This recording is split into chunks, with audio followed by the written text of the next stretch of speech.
If you've been looking for a new carry hero and aren't sure what to pick, I think Luna might have some viability, but I want to make sure you guys understand that this hero has some weaknesses. There was a reason we didn't see it a lot at TI, and I think it's been fairly underwhelming in pubs for a while. But now I really want to look at how Illidan makes it work with an incredible draft, and let's break it down. Tired of being sandbagged by your team?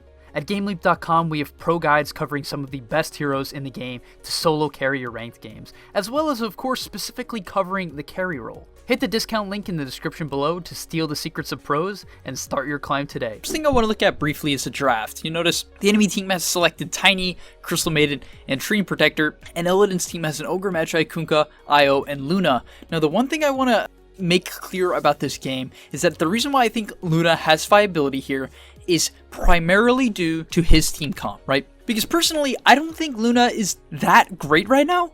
However, on Dota Pro Tracker, she has a 57% win rate right now. It is one of the highest in top tier matches right now.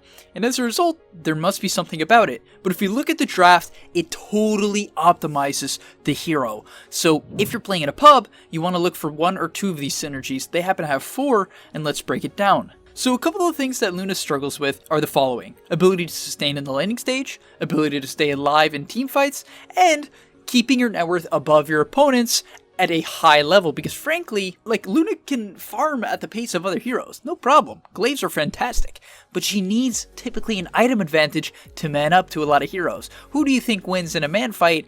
A Luna or a lifestealer with rage and open wounds on? I think the answer is generally clear, and as a result, I think you have to be very careful with Luna. You want to pick things that set her up, so let's break it down. First off, they have an Io and Ogre Magi as their support duo, 2 heroes that give attack speed, which is absolutely amazing for Luna. Io is one of the best partners with Luna due to the fact that, you amp her farming speed by a heavy margin, and Luna does not need levels, so she has no problem giving away a lot of them to the Io. It's totally fine. And Ogre Magi Bloodlust is fantastic. As is, you have high movement speed, and not only that, you really benefit once again from attack speed. It's really a good combo. And not only that, the rest of the 3 heroes all have something in common. You have Io and Luna, and then the last 3 are all very good tanks. The Kunkka Rum is absolutely fantastic for allowing Luna to man up on someone like the Lifestealer. The Beastmaster also enables that, right? If any hero tries to man up on Luna, they can get roared, and once again, even more attack speed. But really, they have control, because Luna can get kited very easily. Unlike Wraith King, and unlike Sven, she has a major issue of having no proper disable, right? Lucent Beam mini stun does not count, doesn't count. So having 3 other heroes with reliable disables is absolutely fantastic for Luna. And the last thing I want to mention is a bit of wave clear. They actually don't have too much of it. If we look at their heroes, it's really only Kunkka. Beastmaster is pretty good, right? He can shove in the lanes quick. If he gets access, it's no problem dragging the wave. And Boar is a good way to actually bring the creeps away from the tower. So they have a little bit of that as well. In terms of starting items, you have to go something of this variant, right? I really think you have no choice. First off, you take Lunar Blessing level 1. Almost no question in my opinion. It helps you last hit, and that is what you need for Luna in the early laning stage. Your beam can be okay for securing ranged creeps, but not that great. For starting items, she has 6 tangos, 3 branches, and 2 slippers, and I love this build. High damage, good sustain. The first thing I want to talk about is briefly what the Io and the Ogre is actually doing. It's very important to consider what they're doing. They're starting as a tri-lane down bottom, which actually can force proper lanes for the Luna. You notice now the Io TP's out, which is nice, right? Because you do kind of want to help your support, and immediately they break these trees. So good start. They secure the block on the wave, which naturally will push in the Beastmaster's lane if it went under tower. It didn't, but that was the goal probably. And then Io TP's back up to continue laning with the Luna. Now, upcoming here, you're going to see the major weakness of Luna. It's playing against anyone, really, with gap close. You notice the Treant and the Centaur get on top of her, and she almost loses immediately half of her HP pool. And this is kind of the weakness of the hero typically. And that is why it is so important to have a hero like Io who can tether the Luna, even though it's bugged in the replay. There we go. Who can tether the Luna and heal her up throughout the laning stage, because if you don't have this sustain, it's going to be very hard to actually lane. So much so to the point where they don't even hit the Centaur, and look, he gets hit once and loses 400 HP. No stout shield just makes laning super hard. Even though you have high movement speed, your low attack range constantly opens up gaps where you can get punished, especially against better players. And yeah, therefore, once again, the high movement speed and sustain of Io is absolutely perfect for Luna in lane. Things like, Bane can be good as well, Chen can help out, But you have to understand, if you have something like a CM, Luna will most likely just get absolutely run over. And I want to really show what he's doing in this lane. If you're trying to improve as a carry, you need to stop overthinking the first 2 minutes, get the last hits. That is what he's doing. In fact, he even used the Lucent Beam to set up that last hit there. Really fantastic. You notice all of what he is doing is strictly to get last hits and denies. Sure, he got pressured out a lot, but due to the fact that he has an IO, sustain not an issue, so his last hits are really good, right? You could be like, well, he's losing to the Centaur, sure, but trust me, this lane is not that good. It's not that good, especially if you don't have an IO. Oh my, unbelievably bad at points. What I want to say about Lucent Beam for the early levels is it has like 3 purposes that come to mind for me at least. 1, you saw the ability to secure the creep earlier. 2, it's very good as a defensive option. You notice here the Centaur's closing the gap on his IO and he uses it to further the distance. You know, heads up play to save your support. And the 3rd one is to secure creeps just straight up. It can be used in an aggressive manner in order to, you know, get an extra right click in as it does mini stun, but you have to be careful about doing that too much. And now from here on out, it's really going to be a general pattern of get the last hits and creep aggro. If you don't creep aggro with Luna, you are going to get destroyed in lane, right? For anyone, if they have any sort of pressure lane, you will get destroyed. You notice instantly gets the last hit on the rage creep, draws the lane back. He wants to keep the creeps away from the trees, away from the treant. And this is the same thing if you're laning against a Lina or a Rubik, doesn't matter, right? You still creep aggro.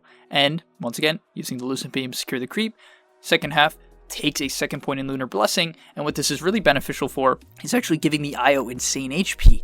IO next to this Luna now has 920 HP, as well as 62 damage, which is very significant. Also, she has 80 damage and 8 armor herself. It's pretty impressive. And finally, we're going to once again see the weakness of Luna, and this is what better players, or if you're playing against Luna, you want to do. They collapse on her, they have 3 heroes that gap close, and she just gets run over. Right, that's the main problem with this hero.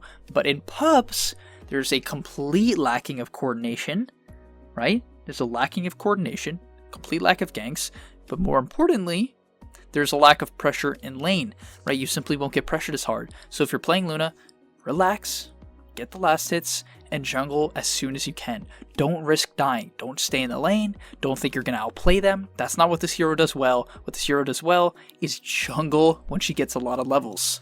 Next thing I want to talk about Luna is skilling. It's actually brutally important, and I know I've mentioned it a couple times now, but this is the general build that I like, and I think it's the best for optimizing your laning stage and your farming. You notice he's taking points in Lunar Blessing whenever he can, but you skip your ultimate at 6 and take Moon Glaives, right? He did put 2 points in the Lucent Beam. It doubles in damage, which is very significant. 10 more mana for double the damage is worth it, right? I think that's solid. It really helps you actually lane quite well and can actually get you kills in better lanes. But you notice skipping ultimate, taking glaives, very important, and having this IO farming with you is a big deal. It really allows you to amplify your farm, but once again, maxing the Lunar Blessing. Do not max glaives, do not max your Lucent Beam. It will completely shut down your ability to snowball the game, and that is what you're trying to do. Not crush your opponent, not go crazy, not go 8-0 in the first 5 minutes. That is most likely not going to happen. You notice it's just going from camp to camp, moving around the map. In fact, his IO even was willing to relocate him bottom, right? Relocate him bottom just to get him away from the enemy team, right? And now that he makes a nice push with the Beastmaster. I don't recommend you necessarily make this play, to be perfectly honest, right? Sometimes when you're looking at these high MMR replays, if you ever do it yourself, you have to look at plays and be like, does this only happen due to high coordination? And if the answer is yes, then maybe you don't want to do it. And frankly, look what happens when he does. Low HP hero, low escape, low defensive capability, gets bursted. That's just kind of how Luna works, so be very careful about pressuring objectives early. In fact, I really would just prefer, especially if I see you guys play Luna, just jungle. Don't overcomplicate the issue. Just jungle. So he goes a very interesting skill build, and what I want to point out that separates him from the rest of the pack and allows him to be a good carry player is his farm in high pressure scenarios. I'm sure you guys have been ran at before and had the worst laning stage of your life. That Centaur and that Dream were putting crazy pressure on him, but he still manages to have 87 last hits. How do you be good at a carry, guys? How do you get good? You have consistency in farming. That's it. That's it. If you can manage every single lane, no matter how bad your support is, no matter how hard your opponents are, easy, good, doesn't matter. Consistency in last hits. Is it everything in Dota? No. It provides you a nice metric to kind of track your ability to be consistent in the early game, especially. He got ran at and he's at 100 by 13. Extremely impressive. Has he have an IO? Of course, he has an IO to help him out. This is extremely good, and I highly recommend you try this with your friends. But you notice, at this point, he's just burning through the jungle, and actually let's look at his farming patterns. So farming patterns is something I know you guys wanted me to talk about a lot, and this is the first one I want to talk about in this video, and maybe I'll make a full one soon. But after you push in any sort of side lane, you notice his first thing to do is to instantly run to the jungle. Why? Because if we look at the clock, where's the creep wave? Where's the enemy creep wave? 1304, right here. So there's nothing for him to farm. In fact, it's very far up and dangerous, right? So because he's paying attention to the clock, because if the creep wave is closer, he would farm it, but because he knows it's not, he instantly, no hesitation, runs down. This lack of hesitation is what increases your farm. People are hoping there's some crazy secret. No, but he simply goes from the wave, no hesitation, instantly to the camp, no hesitation from the small camp to the triangle, because he understands bottom is threatening, right? This ability to pay attention to the map, see, okay, bottom side is now dangerous, my team is top, I don't want to play bottom, it's scary. So he shifts away and goes to the triangle. And you notice here, right, this is a very high memory game, so they're even invading the jungle, but you notice the support's getting gone on, he makes sure he stays away and is constantly moving away from his opponents, getting to the next camp. And finally, maxing glaives at 10 is very important, guys. So if we look at the skill build, the nice thing about what he does is you can actually have blessing and glaives maxed out by 10, right? Because glaives, its value point is the last one. So that's why I think some people feel like you want to max it to some extent. But at level 10, you can have it maxed out. In fact, he skips his talents. The talents are somewhat underwhelming. You're going to have a lot of attack speed just from this stats-heavy item build, right? The Yasha first is great for farming. And having that extra 3 bounces is going to actually increase your farm a lot more than 20 attack speed. So I recommend you do this build. Very reliable, does what it needs to do, and I think it's a great way to just have a good game. And around the 15-minute mark, he's going to have the Manta. And I encourage you guys to go for either a 16 or 17-minute Manta in your games. 15 is very good. Sure, he has an IO, which allows him to get there, but he also had a hard lane. So if you're having free farm, I think this is totally reliable to get. I don't know what he's doing here. This is insane. Jeez, they're crazy. They just chased that centaur for the whole way.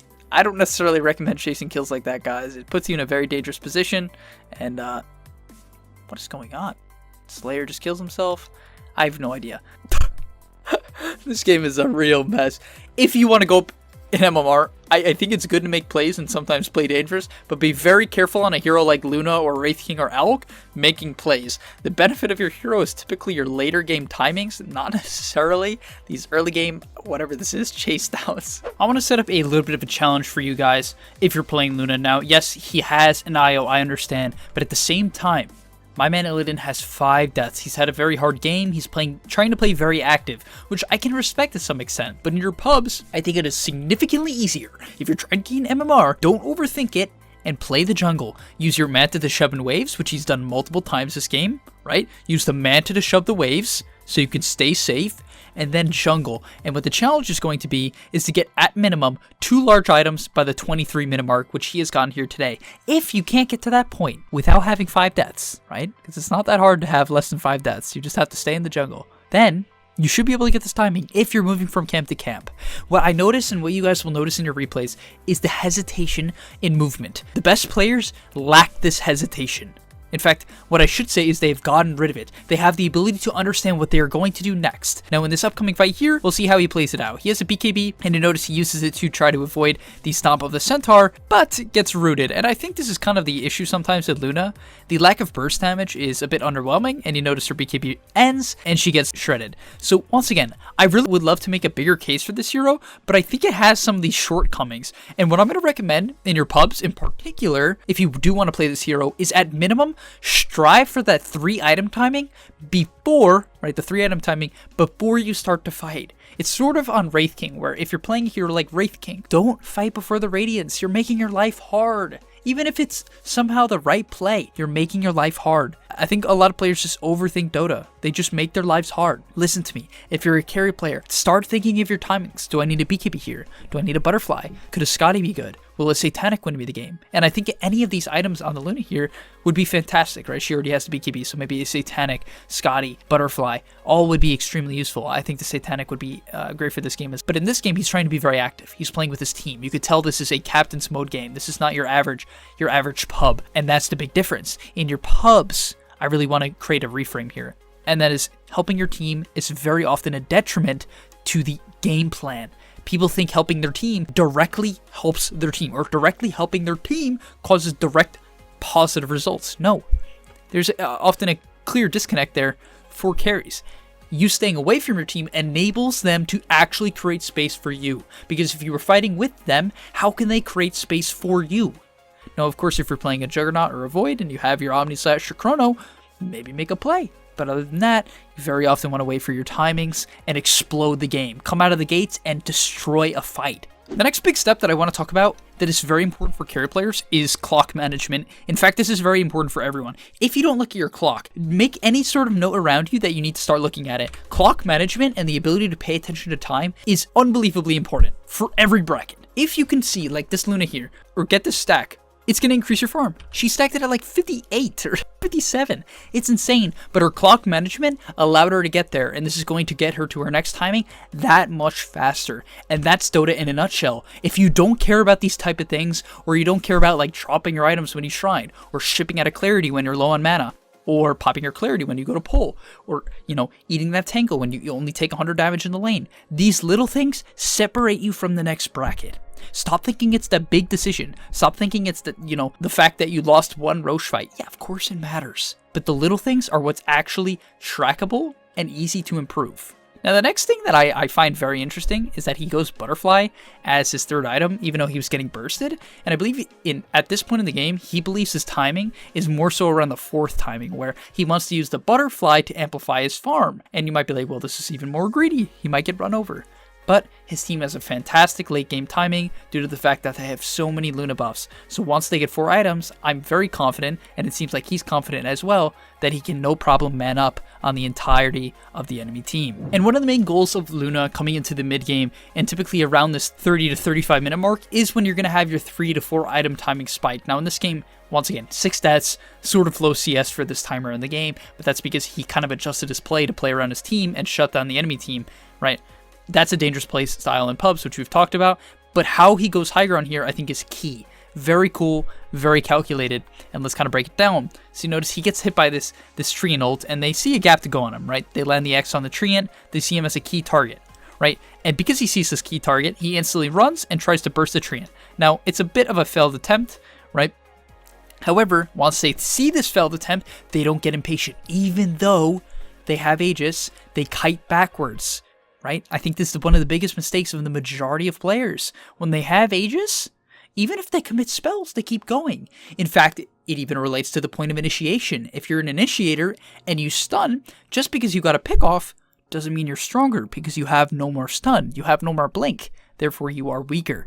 And I don't think people get this all the time. They kind of associate, you know, spikes as straight spikes, like there's no way you lose the fight. You still have to look at it from an outside perspective of, I could lose the fight if I don't play around our spells. But yeah, I really like this team comp that they have going here. It didn't necessarily enable them to fight crazy well early. The Kunkka is great in that regard, as he's one of the better early game fighters. But you notice they have so much to enable this Luna in the early game. They got the Glimmer Cave now, they have the Force Staff, the Bow, the Roar as we talked about. And it all kind of comes together, as well as a Bottle DD to enable them to, you know, have a solid fight. But you can tell she's struggling to man up on this Lifestealer. Thank God she has an IO to enable it.